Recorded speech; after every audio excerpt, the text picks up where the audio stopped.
and BFP po yung nandoon. Then yung nag-hire din po.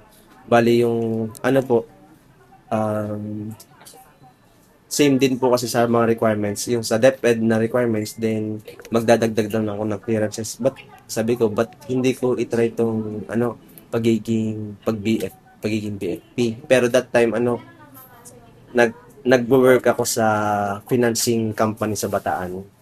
Ang layo mo, sir, no? Pero dito ka napunta. Opo, parang may familiar sa Bicol region kasi dun sa lugar po mismo namin.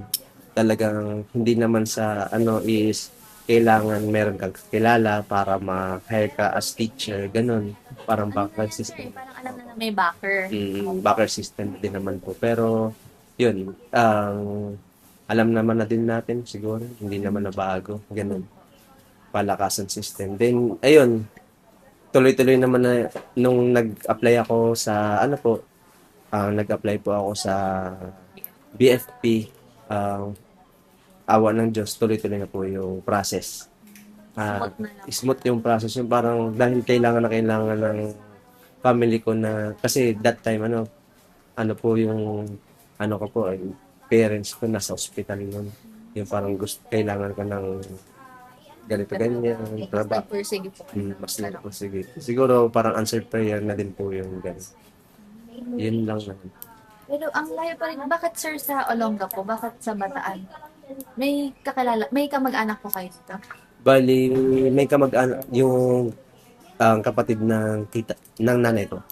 Yung parang, ano po, lagi po kasi ako dito, nung ano po ako, college days, ang every year na bakasyon, dito ako nagbabakasyon. Then, yun po, sabi ko, bakit daw hindi ko itry dito sa ano. Then, nung after graduate kasi po, yung sa, ano po, may opportunity na ako na makapagtrabaho agad. Which is, yun yung kapamilya po ng tita ko dito. Asawa ng, bali asawa ng at pinsan ko na i-hire, ang magpasa ka lang daw ng resume, i-hire ka na, tapos pagpunta mo dito, interview. Then, yun nga, parang naging smooth talaga yung ano nun, kasi kailangan na kailangan ng pera. Yun. Doon tayo pinalad lang ng konti. Galing, sir. Yan po. So, since ang layo po, sir, no? Mm. Teacher, tas naging sa fire department. Ano po yung, before po kayo nag-join dito sa BFP, ano po yung thoughts and expectations nyo about rescue operations? Sabi, yun nga po, yung kadalasan na thought ko din, yung mga dating thought para sa bombero na pag na-hire ka, maghihintay ka lang ng sunog, mag-ano ka lang, yung parang, Chill lang yan. doon ako tataba ako. Kasi that time ako, Payat ka payat, na. payat na payat na rin talaga ako. Tapos, sabi ko, yun yung sasahod ka lang, pero maghihintay ka ng yung parang monthly, pag walang sunog, wala kang rescue, wala kang trabaho. Yun yung thoughts So, ko akala dati. nyo po madali. Opo. Chill lang. Pero kung makikita nyo ngayon, yung tulad niyan, wala kayong masyadong makausap dito sa office kasi may kanya-kanya kaming designation, may kanya-kanyang trabaho, then may mga compliances, yun. Yun yung nagiging ano po natin. Trabaho. Opo. So, before kayo nag-join, sir, ano yung, I mean, yung mga preparation para maging parte kayo ng Ng BFP? BFP. Bali, yung pinaka-preparation ko nun kasi regarding dun sa talaga is dahil kasi hindi ko din talaga alam yung na military training pala yung BFP, sir. BFP din. Same din po sa PNP, same din sa BJMP. Mag-undergo din pala kami ng military training. Kailangan nyo ng, ano, sir, bugbog sa katawan nyo, sir, Opo, diba? tapos ang inano ko po, nag-search ako kasi bago ka kasi mag-apply, halimbawa ikaw newly graduate ka, bago ka mag-apply dapat meron ka man lang background dun sa ina-applyan mo kung ano yung gagawin. Ang ginawa ko, nag-search ako sa Facebook, sa internet kung ano po yung mga halimbawa trainings ng BFP. Tapos sabi ko, ganito pala yun. Sabi ko, kaya ko kaya. Tapos tinitingnan ko yung tinitingnan ko katawan ko, kaya ko kaya ka. Nag-gym po ba kayo, sir? Hindi Noong po, time na yun? ay, nag-gym, parang ano lang din. hindi naman madalas Hobby na, lang. opo, yung parang nayaya lang, tara, diyan tayo, sige. Tapos tara, inom tayo, sige. Ganun, ganun lang po yung ano. Pero totally, ang inano ko naman, yung pinaka-preparation ko dahil nakita ko na po na military, same sa military training po pala yung ano, yung ano po ng BFP is talagang pinursige ko na parang maging physically fit, which is ano ka, um, takbo dito, takbo doon, tapos push up, more on push up. Kaso nga lang, yung dun sa pinaka ano ko talaga is kailangan din pala pull ups. Hindi lang puro upper chest, yung parang kailangan din talaga maging malakas sa pagdating ng yung upper body mo dapat malakas para talaga yun nga po dahil kung makikita niyo ngayon yung sa ano po sa balita na yung mga rescue yung kailangan mong magtali-tali yung basic rescue at para sa makapag-rescue ka kailangan mo malakas yung upper Strength. body mo o dapat physically fit ka talaga totally then compare sa ano talaga dapat talaga mini-maintain namin yung body ng ganito na hindi ka masyadong malaki hindi ka yung katamtaman lang na ano Paano sir kapag tumaba? pag tumaba naman kami naman kung makikita niyo naman may makikita kayong mga matataba pero malalaki sila hindi tulad hindi compared to other ano kasi, compared to other halimbawa, yung sabi natin na yung mga wala pang trabaho, sinasabi natin na tambay, may mga matatabang tambay, tapos may matataba din na sa'min. Pero kung makikita po niyo po yun at ipapatry natin yung mga activities na ginagawa ng mga karamihan na sabihin na natin mga bata mas bata sa atin na nawo-work ang nakikipagsabayan naman po. Paano naman sir yung parang ano, yung impression na, syempre firefighter ka, lagi kang nasa danger, but lalo na sir, parang prone ka sa aksidente, sa mga, yun sir, yung, kunyari may namatay. Opo. Anong thoughts niyo nun before kayo mag-join? Hindi ba kayo, may takot ba kayo nun? Bale, yun nga, yung nasabi niyo ma'am na takot talagang makakakita lang ako ng dugo. Nanghihina na ako nun, yung parang may phobia ako dun sa Opo, pero yun nga, ang day by day tapos nung ano na po ako dito, talagang nawala yun.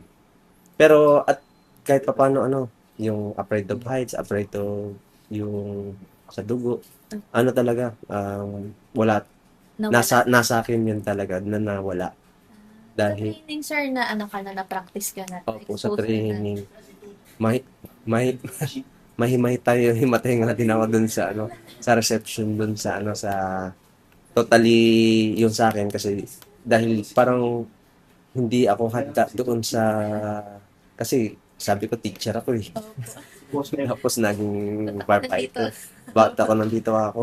Habang kasi bago ka 'di ba dun sa 'di ba dun po sa ano sa recruitment once na ano pag nag under oath taking ka na sunod na dun yung reception rights. Kung 'di ba nakikita niyo naman siguro sa Facebook yung reception rights kung ano yung ginagawa.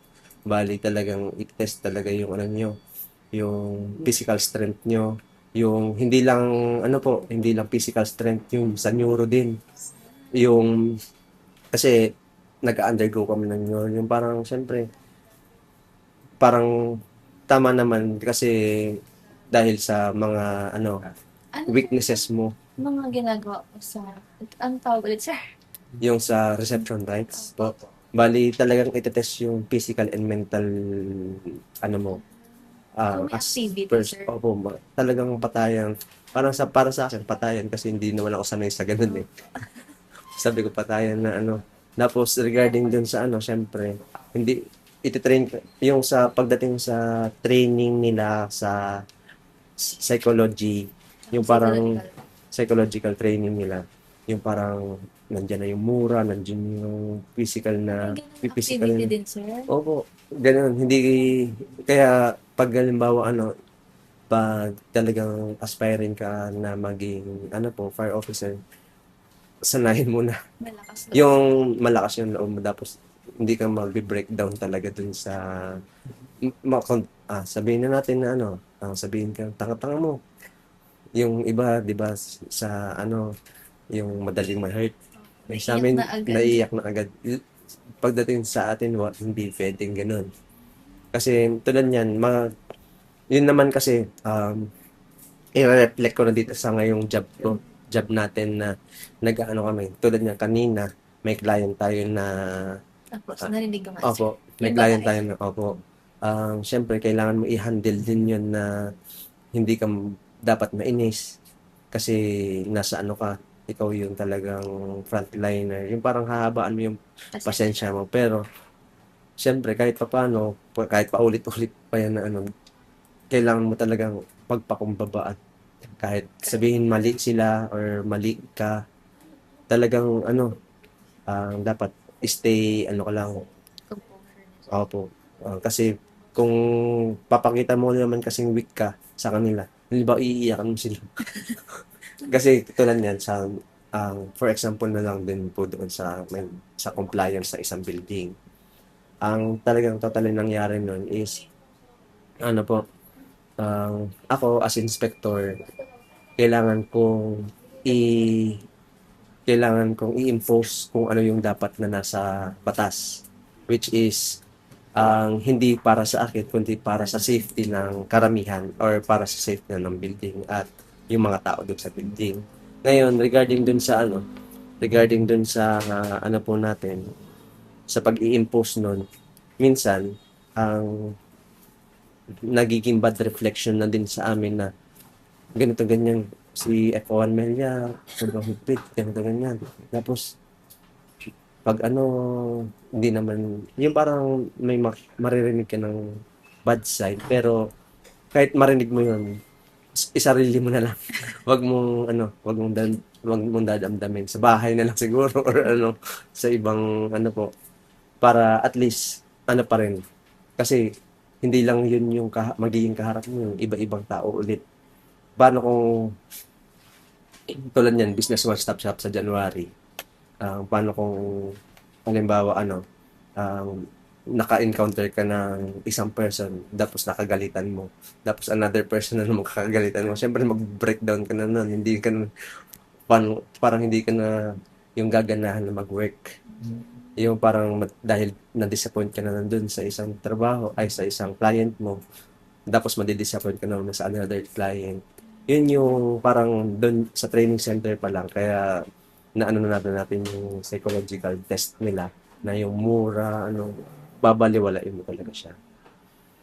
Meron, di ba yung mga video sa Facebook, yung mga criminology ba yun? Oo, Yung sa harap dito, yung nagsasalita. oo, Tapos yung straight sa, lang yung face. tapos, opo, ganun, yung parang mumurahin ka. Talagang, ganun din yung training namin. Mas, ano lang talaga sila, may kanya-kanyang focuses lang talaga. Tulad niyan, si Fire, ang focus talaga namin, nozzle or sa firefighting. Tapos sa BJMP, ang focus nila talaga, di ba, pareho yung training for physical test. Pareho siyang training, pero meron parang major kung sa teaching, may major in English, major in ganun yung ano natin. Yun lang yung pagkakaiba, pero pagdating mag-undergo ka ng ano, bali kung makikita niyo sila ma'am, yan sila, di natin alam yung sa ano, mataba pa siya, tapos ako lumabas na payat, talagang parang bungo na. Yun po yung ano natin. Pero yun nga po, pag na-success, yung parang masasabi mo na ano ka na po sa yung pinaka ano, halimbawa natapos mo yung training, dun talaga maiiyak ka talaga. Yung sabi ko, siyempre ako kasi yung dumaan sa ano na walang backer, walang linalapitan kahit sino. Yung para talagang Sarili niya. sariling sikap lang talaga. Dun ko talaga mafe-feel yung ano, yung after graduation. Pero ano pa kami yun, naka-knuckles kami na ano po, siguro nasa 20 minutes or 10 to 15 minutes kami naka-knuckles. Sakit. Pero yun, nabaliwala yun kasi patapos